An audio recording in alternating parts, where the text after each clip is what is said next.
I love Magic the Gathering, but one of my other great loves is League of Legends, which probably explains a lot about me. And since League of Legends has come out with their own card game, fully killing any dream I had of getting a League of Legends Universes Beyond, I felt it was only fitting to make a video out of some very lovely League of Legends custom cards a viewer sent in to myself and VeggieWagon, and I wanted to add a special little challenge. In the comments section of this video, tell me which of these cards is your favorite.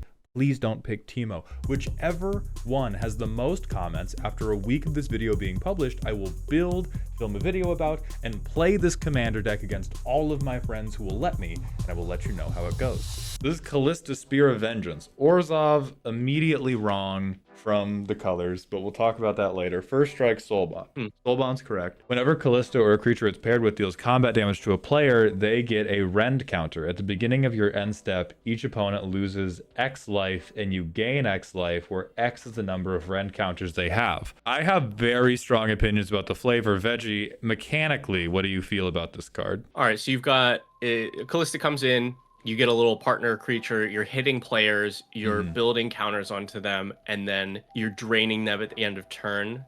Yeah, so it's almost like being able to stack bleed damage. Yeah, and they're counters on a player. This can just be recast and continue to do the thing. And you're only getting one rend counter per hit. It's not like that many, like not equal to damage. Yeah, you do not stack them up that quickly. This is fair. This is fair. I mean, it's a little, maybe a little aggressively costed, but like, so is everything now. So yeah, I agree with everything you've said. Do I have permission to be a hater now? Let's hear it. All right, you know what's not fair? Fucking Kalista. This is one of the few League of Legends champions that's in pro jail because of how good they are. And one thing we have just like woefully missed, I think, is how good Kalista is early. Like, I want this card to be red, or at least Mardu, only for the sake of aggro. Second, Rend is not a fucking bleed effect. Rend is every time you hit somebody, you stack this thing on them. When you have a different activated ability that removes all the Rend to deal a fuckload of damage. So you're like planting little bombs in them, and you're like, yeah, and so translating this as a passive bleed effect that one, does not go away over time, and two, does not go away as Kalista goes away, is fucked up and hateful, quite frankly. Fucked up and wrong. Fucked up and wrong. I do think you should either have a way to put more rend counters on. Like, this should have maybe double strike and lower power, or scale with damage, but that would be pretty aggressive. And then you should have a like mana activated ability or some hurdle you jump through to deal damage probably equal to multiplicative of rend stacks, and then your rend counters are removed to do it. We have a fair card that this is Twitch, frankly, like straight up. If you take Soul Bond away and you just have it be like thing that adds a counter when you deal damage and then it drains them, you've made Twitch. I think it has to be a simple algebra equation. You just have to make it like twice number of rend counters, and then we either do every time you deal combat damage but this has double strike, or deal damage, get that many rend counters. But yeah, I think that's the big issue with this. This is a mechanically fair card that does not smell like Kalista to me. Is the Soul Bond important for the flavor? Soul Bond Kalista has an ability that is called Soul Bond, and it does matter who their partner is, so that part is correct. But I do think it should be Mardu, or should at least have a nod to red, because Kalista is also ferociously good early. This card scales, like this is a hyper scaling card, because it gets better and better the longer the game goes. Like, every rend counter makes you stronger, and Kalista is not terrible in the late game of League, but one of the reasons Kalista is crazy is because if you are a good Kalista player, at 30 seconds into the game, you kill the enemy player, and then they come back into lane and you kill the enemy player again. And so I think some part of this should reflect like her strongest point is not like, her point is not inevitability. Her point is she can run you over. So she shouldn't be mono red, but she should have red somewhere in her identity. What if you, because I agree. I see some of this in chat that like, this doesn't seem mechanically red, and just because the card is aggressive doesn't necessarily mean that we need to put it into red. Yeah, what if this was like 2 mana, or what if this was one hybrid and it was a 1/1 with first strike, death touch, soul bond. Ooh, So it's like that would I am feel like what Callista feels like. right. That Yeah. I don't know anything about this character other than what you've told me here. But Hmm. then it's like this is really good early. It's really hard to stop, but later it gets worse later in the game. But it's able to stack up these counters early. Yeah, I like that. I like that.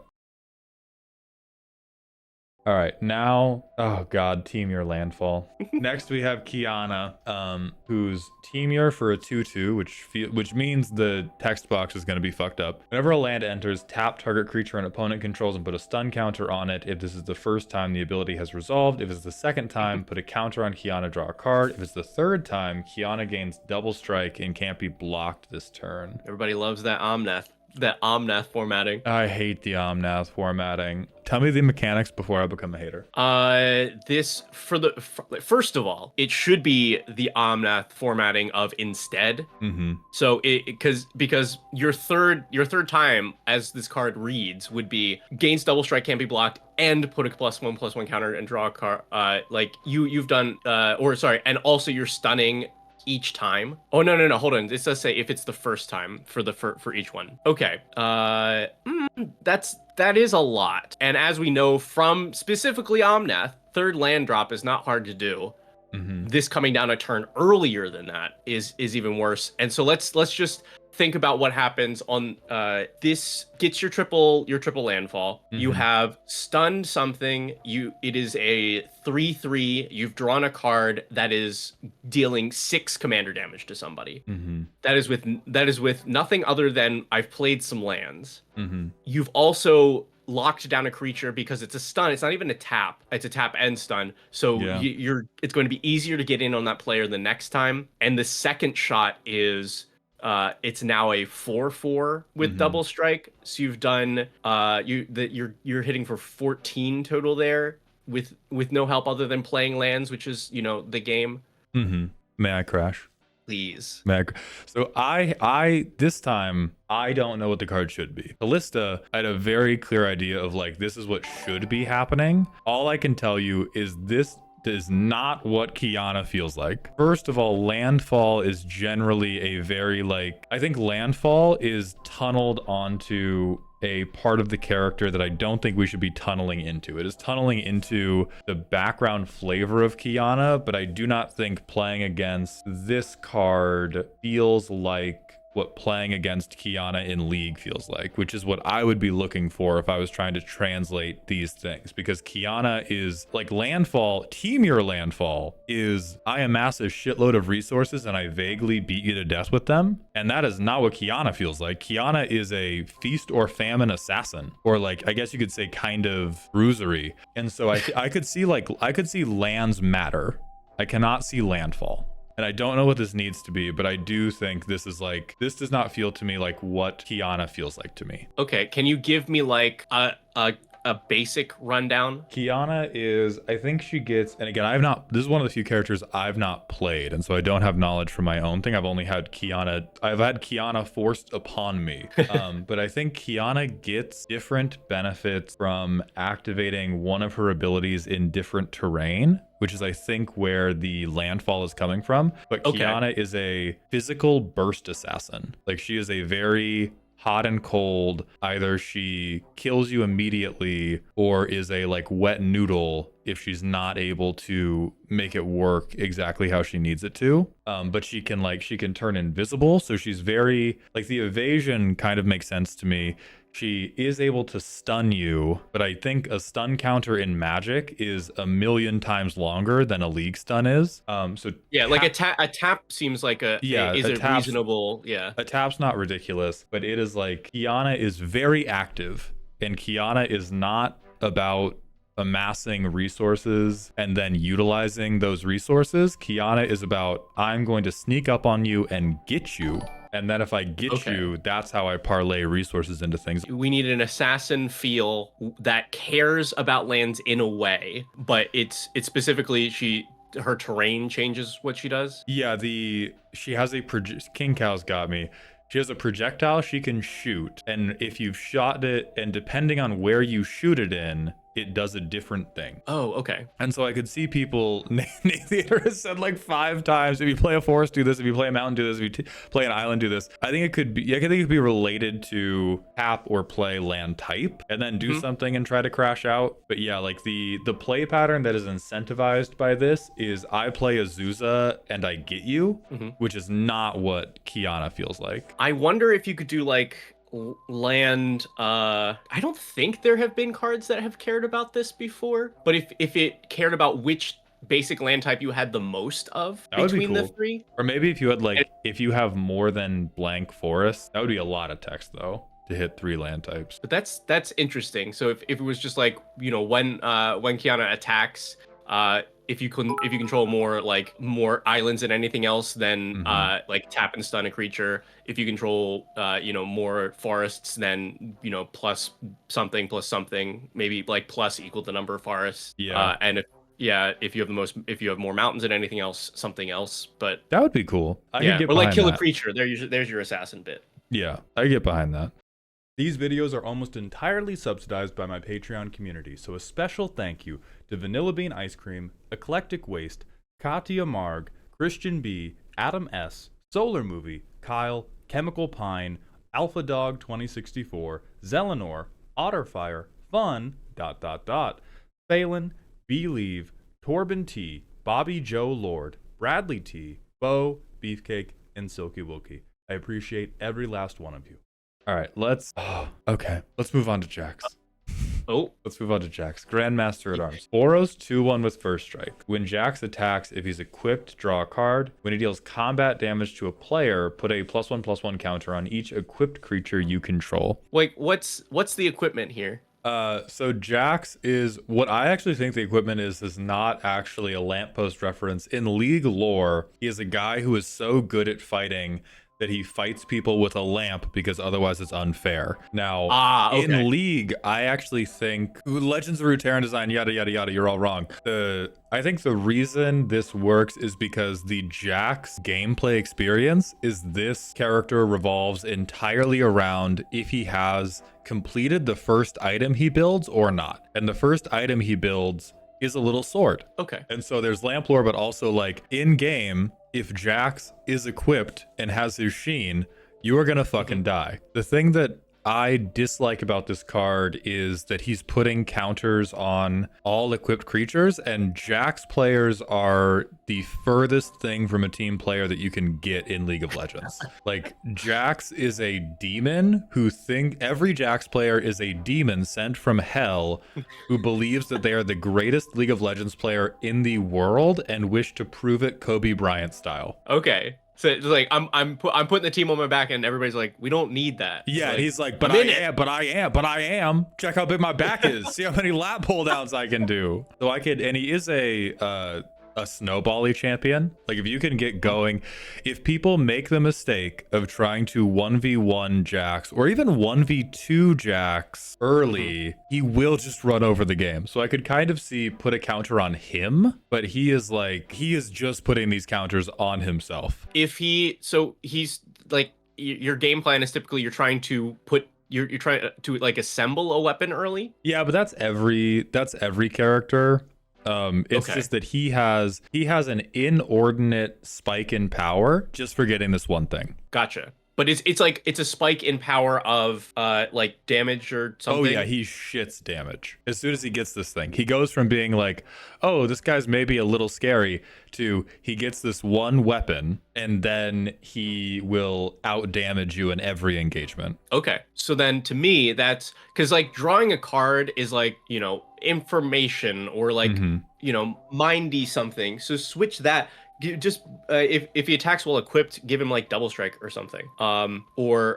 Or he boosts himself. And then everybody's telling me that he like jumps on people. Yeah, but a lot of characters have dashes. I think it's going to be difficult to represent a dash, because this is kind of like, imagine modern Magic stat blocks and designs versus old Magic stat blocks and designs. Like, every League champion made after a certain point has some type of fucked up movement ability, and so we just can't focus on it. Okay. Well, yeah, it needs to be like more. It sounds we want this to be more self-centered. I think it's like if he's equipped, put a +1/+1 counter on it, and then if it deals combat damage to a player. What if it's like if it deals combat damage to a player, it gains double strike? I've never thought about that. That'd actually be so functioning weird correctly. with first strike. That's Right. that's fucking funny.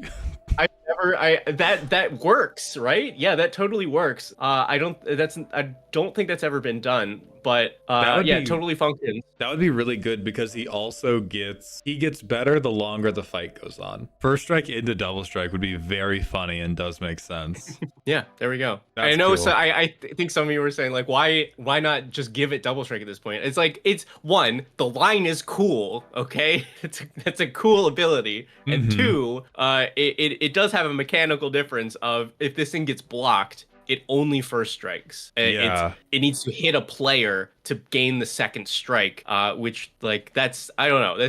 That's more interesting to me. Okay. All right, I'm back in. Now we're going to move on to Gwen, who is Azorius. On ETB, mill X, where X is the amount spent to cast her. When she attacks, she gets +1/+0 for each creature card in your graveyard, gains first strike until end of turn. What do we think of these mechanics, Veggie? Cool. You've done a commander design. All right.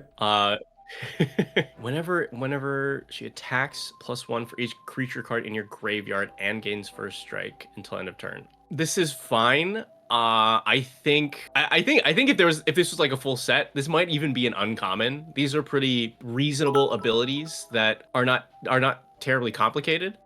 Yeah. Yeah. This is super fair, and like it's a clean design. I will give it that. It's a very clean design. This functions fine. Like this functions great in Commander because of the way that the first ability is worded. Functions fine in other formats. It is weird that it cares about creatures in your graveyard in these colors. I think is the one, but that is not. It's not totally outside of the white color. I'm gonna echo that it's weird. I'm not gonna crash out as much about this one, partially because I hate Gwen, so seeing her done dirty is a good thing for me. But I am getting like a consistent. I don't know which piece of the character's lore we focused on to create these abilities, but I disagree with them. Like Gwen is in League, Gwen is a champion who cares very much about physical positioning. And so I can kind of see, okay, if you have positioned your graveyard appropriately, you get a big damage boost, but she's a champion who she can either negate the damage that other people are dealing to her if they are in the wrong physical position, or she can ignore other people's damage resistance if she is in the right physical position relative to them. And so I'm not sure how you would translate that, but this seems strange because there are multiple champions who care about like how many things have died near you, which sound like creature cards in grave or creatures dying thing. Oh no, I have an idea. Wizards, if you're watching the stream right now, I would never actually suggest this. I would never say this in front of you, Mark. I would never say this in front of you. Say it. Again, bad idea, but I would want to bring back Graveyard Order Matters for this, because that's a way that you can kind of simulate positioning and creatures dead, like or what you said. She cares about things that have died around her, and still like if we're building off of this design, like it sounds like this just doesn't really match at all. But if we still wanted this like mill and graveyard kind of thing, then it could be like the mill is a way to sort of control and reorder your graveyard. Like to change the order of the graveyard, so that is your positioning, and then she gains things depending on like if you've stacked multiple creatures in a row. It's a terrible idea, but it is what happened in my brain, and so that is what you get. Yeah, okay, then we're gonna move on. That's how you do it. No notes. Let's look at Teemo, who is Naya, which is correct for how fucking annoying he is. So a 3-mana 2/2 with haste, menace, and toxic 2. Okay. At the beginning of combat, Teemo explores, then each opponent may have you draw. Each opponent who doesn't gets a poison counter. Fuck, this might act. Go ahead. Go ahead. Tell me about the mechanics. So this is getting in on turn 3. Yeah, this is getting you are in. getting your toxic counters on turn 3. And then, oh my god, that's so much toxic. That's so much Isn't toxic. it? So you're getting Isn't it? good. Yeah, that's because like the struggle for poison strategies, at least for commander, should be getting it going or finishing it out. Mm-hmm. And this compensates for both of those things. Yeah. It gets the toxic going very quickly and then says, great, I'm going to I just get to rip cards if you don't want to die. Mm-hmm. You ready to hear about the flavor? Please. This is unfortunately I think the best adaptation I've ever seen of anything. It cannot exist mechanically. This is, I mean, take all of the negativity I've had about every other card and translate it into positivity for this card, and it is accurate. I think I echo your concerns about it's too good at starting off. I think Teemo is a very annoying character in the beginning of the game. He is not good. If anybody in chat says Teemo is good in the early game, you are bad at League of Legends, I am sorry, and that's coming from somebody who is bad at League of Legends. You are very bad at League of Legends. But the holy god, this ability flavor, because he has a poison effect on hit, which I think we are. Teemo is broken early. All right. He has a poison on hit effect that is not as powerful as Toxic 2, but holy fuck, the flavor on this Explore thing, because we talked about card draw being information. What he can do is he can place mushrooms. These are invisible mushrooms, and what he typically does is he places them on the enemy map to be able to have limited vision about where other people are. Oh, got you. Like, do you can tell like when one's been set off or something? Yeah, you can tell when the trap has been set off, and if it gets set off, early game they're just annoying. Late game, if you step on like 2 mushrooms, you're dead. And so you either let him keep them with the explore or with the card draw info, or you fucking die. So I think the finish off flavor is perfect, and this should go to Toxic 1 at most. I think Toxic 2 is too good at just like, yeah, too. Is he? Yeah. Go ahead. Toxic 2 is very strong. The thing for me is he like canonically fast or Yes, something? He has like a move speed buff. okay, The reason he's so annoying in lane early is he's not strong. You just can't fight him, because if you try to fight him, he has critter pace. He will scurry away from you and you won't catch him. And if you are able to duck him, we're gonna get too deep in the weeds of actual league mechanics, but he'll kite you very, very well. So I think speed and menace, because if you want to shut down a Teemo, you 2v1 him. You 2v1 him, and then he's the shittiest character ever, and he just fucking and he falls over dead. Okay, then let's if we stick with this base, because it sounds like this is a really just an accurate idea for him. Definitely knock it down to Toxic 1, and then the second ability is still okay. So we need this feel of over time. You've got to either let him have his things, or like you either let him gain info or you risk your life. Because like your early game choosing, okay, do I set these off, right? Because I assume it expends them at that point. Yeah, it will expend them. It will expend them, and so you have to make the choice between, do I want to check for these, or do I want to lose a bunch of life and risk getting murdered? Okay. I got a weird one. I'm trying to figure out exactly how this works, but I will take too long kind of tuning this. So here's the idea: is you're building up poison counters on your opponents, but I'm not sure exactly. So it's each opponent may have you draw a card. Each opponent who doesn't, instead of getting a poison counter, you could have them take like a very large amount of damage equal to poison they've gotten, so that you are making it worse over time. It would have to be a lot. It'd have to be like 4 times the number of poison counters. Yeah. And that also, I think that translates the focus really well, because Teemo doesn't have, people also pretend that Teemo can have the entire map full of traps. Teemos do have to choose where to concentrate, but they can make where they concentrate